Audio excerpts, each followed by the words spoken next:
200, 200 के ऊपर 50 और 50 के ऊपर मार्केट है, इसका मतलब है कि मार्केट बुलिश है। उसी प्रकार 200, 200 के नीचे 50 और 50 के नीचे मार्केट है, इसका मतलब है कि मार्केट बेरिश है।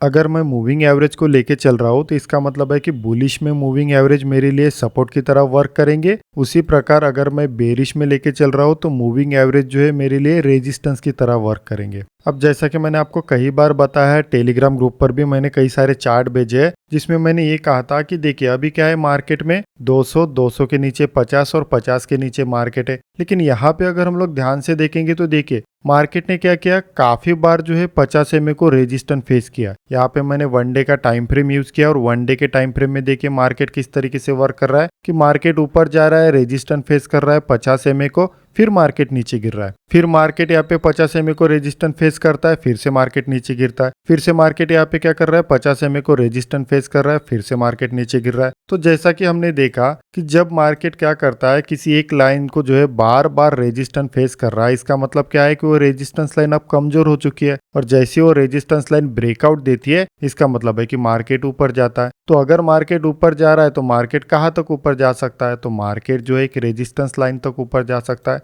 तो सेम अगर मैं यहाँ पे करंटली चार्ट देखता हूँ अल्टर के, अगर मैं मूविंग एवरेज को लेके अगर मैं यहाँ पे एनालिसिस करता हूँ और ये फाइंड आउट करने की कोशिश करता हूँ कि अल्टर कहाँ तक जा सकते हैं, तो यहाँ पे देखिए बार बार मार्केट जो है रेजिस्टेंस फेस कर रहे थे, मतलब ये 50 में क्या है मेरे लिए रेजिस्टेंस है। जैसे ही ब्रेकआउट हुआ इसका मतलब है कि मार्केट क्या फेस करने वाला है अभी, नेक्स्ट रेजिस्टेंस जोन। और नेक्स्ट रेजिस्टेंस जोन कौन सा होता है यहाँ पे हमारे पास, 200 एमए का। तो यही मैंने आपको लास्ट टाइम बताया था कि मार्केट जो है यहाँ पे बड़ी रैली देने वाला है और यहाँ पे कहीं ना कहीं मार्केट जो है 200 एमए जो है टेस्ट करने वाला है। तो यहाँ पे आप देख सकते हैं कि वन डे का मैंने टाइम फ्रेम यूज किया और काफी सारे कॉइन में देखिए अभी क्या हो चुका है, 200 एमए जो है इजीली टेस्ट हो रहे हैं। अब मैं आपको अलग अलग कॉइन दिखाता हूँ, जैसे यहाँ पर भी देखिए, जैसे क्यूएनटी कॉइन में भी देखिए मार्केट बार बार रेजिस्टेंस फेस कर रहा था, जैसे ही ब्रेकआउट हुआ यहाँ पे देखिए 200 टेस्ट हुआ। फिर से बीएनबी भी देखिए बार बार मार्केट यहाँ पे रेजिस्टेंस फेस कर रहा था, जैसे 50 एमए ब्रेकआउट हुआ मतलब मार्केट अब क्या कर रहा है, नेक्स्ट रेजिस्टेंस टेस्ट कर रहा है जो कि 200 एमए आता है। देखिए फिर से रैली आ गई।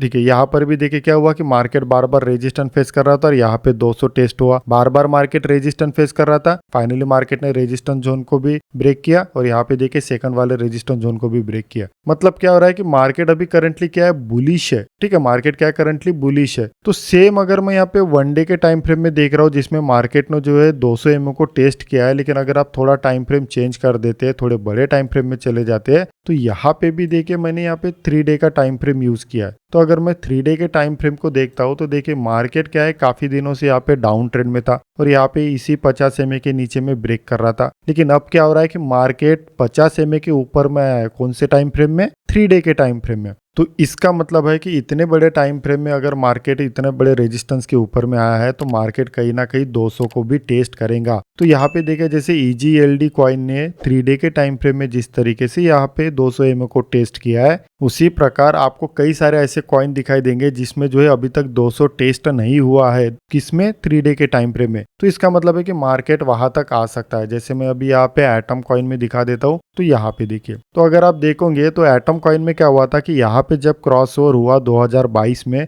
तब से लेके मार्केट जो है बार बार 50 एमए को ही रिस्पेक्ट कर रहा था, लेकिन एक बार भी मार्केट ने 200 एमए को टेस्ट नहीं किया है। तो इसका मतलब यह है कि मार्केट एक बार तो भी 200 एमए को टेस्ट करेगा और वो जो समय अभी आ चुका है, मतलब कि आने वाले दिनों में जो है आपको मार्केट 200 एमए को टेस्ट करते हुए दिखाई दे सकता है। तो जैसा कि आप यहाँ पे देख सकते हैं कि अगर मार्केट यहाँ पे $8 के आसपास चल रहा है तो ये कहीं ना कहीं $10, $11 के आसपास आने वाले दिनों में आपको दिखाई दे सकता है। तो आपको जो है ऐसे ही कॉइन को चेक करना है कि कौन कौन से कॉइन बाकी है जिन्होंने अभी तक 200 एमए को टेस्ट नहीं किया है। जैसा कि यहाँ पर भी आप देख सकते हैं ETC कॉइन है, तो ETC कॉइन में भी देखिए यहाँ पर भी जब से ब्रेकआउट हुआ है, बस यहाँ से मार्केट नीचे गिरा तो मार्केट जो है डाउन ट्रेंड में ही था। अब जो है समय आ चुका है कि ये भी क्या करेगा, 200 एमए को टेस्ट करेगा 3 डे के टाइम फ्रेम में। मतलब यहाँ पे इससे आपको पता चलेगा कि कौन सा कॉइन जो है कितना पंप हो सकता है। और ठीक है, इतने तो पंप हुए लेकिन और कितना जा सकता है, तो जैसे ये $18 के आसपास चल रहा है तो ये कितना जा सकता है, ये $20, $21 तक जा सकता है। तो इससे क्या है आपको एक अंदाजा पता चल जाएगा। जैसे यहाँ पे देखिए ईएनएस कॉइन ये ब्रेक कर रहा है, तो ये अभी क्या चल रहा है करंटली 8 साढ़े 8 डॉलर के आसपास चल रहा है। तो ये कहाँ तक जा सकता है, ये 10 डॉलर 11 डॉलर के आसपास पंप कर सकता है। और भी कॉइन है जैसे यहाँ पे देखिए फाइल कॉइन, अगर आप फाइल कॉइन को देखोगे तो देखिए क्या दिखाई दे रहा है कि मार्केट कितने दिनों से इस 50 एमए के नीचे था, लेकिन एक बार भी यहाँ पे 200 टेस्ट नहीं हुआ और फाइनली मार्केट ने दोबारा यहाँ पे क्या किया, सपोर्ट लेने की कोशिश किया।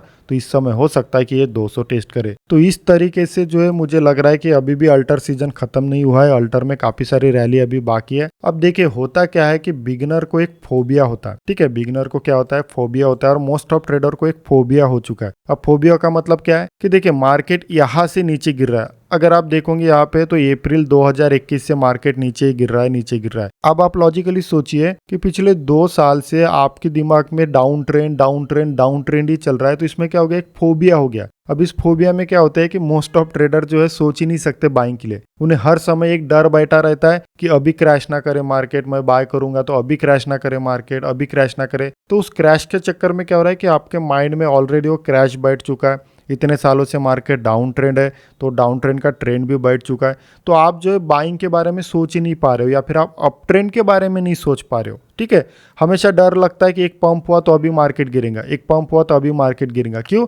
क्योंकि हम पिछले 2 सालों से यही देखते आ रहे, और इसी कारण क्या हो चुका है कि मोस्ट ऑफ बिगिनर में जो है फोबिया बैठ चुका है माइंड में। तो हमेशा ध्यान में रखें कि माइंड में न्यूट्रल होना चाहिए सारी चीजें। मार्केट अगर अप ट्रेंड है तो अप ट्रेंड के बारे में सोचिए, ज्यादा से ज्यादा क्या होगा, एक एसएल जाएगा अगर ट्रेंड चेंज हो जाएगा। लेकिन अगर आप ट्रेंड के अपोजिट ट्रेड करोगे तो मोस्ट ऑफ टाइम क्या होगा कि आपके स्टॉप लॉस ही हिट होंगे। तो आप आपको समझ में आ गया होंगे इस वीडियो में मैं आपको क्या बताने की कोशिश कर रहा हूँ। तो ये जो एम कैसे लगाते ये मैं ऑलरेडी आपको टेलीग्राम ग्रुप में बता चुका हूँ। जिन लोगों को नहीं पता है तो वो जो है टेलीग्राम ग्रुप जाके देख सकते हैं, उसका जो लिंक है आपको डिस्क्रिप्शन बॉक्स में मिल जाएगा। और इसकी मदद से आप फाइंड आउट करिए कि कौन कौन से कॉइन अभी भी बाकी है पंप होने में, कौन से कॉइन कितना पंप हो सकता है, कहाँ पे उनका रेजिस्टेंस जोन आ रहा है, कितनी प्रोबेबिलिटी है जाने की। अब देखिए प्रोबेबिलिटी है, श्योरिटी नहीं कि जाएंगे, लेकिन मोस्ट ऑफ चांसेस तो यही है कि मार्केट अगर इतना डंप हुआ है तो कहीं ना कहीं मार्केट थोड़ा करेक्शन भी तो करेगा ना। तो आपको इस वीडियो में काफी कुछ सीखने को मिला होगा। अगर आप ऐसे और भी वीडियो चाहते हैं तो इस चैनल को लाइक करें, सब्सक्राइब करें और साथ ही बेल आइकन को भी क्लिक करें। मिलते हैं नेक्स्ट वीडियो में। Thank you.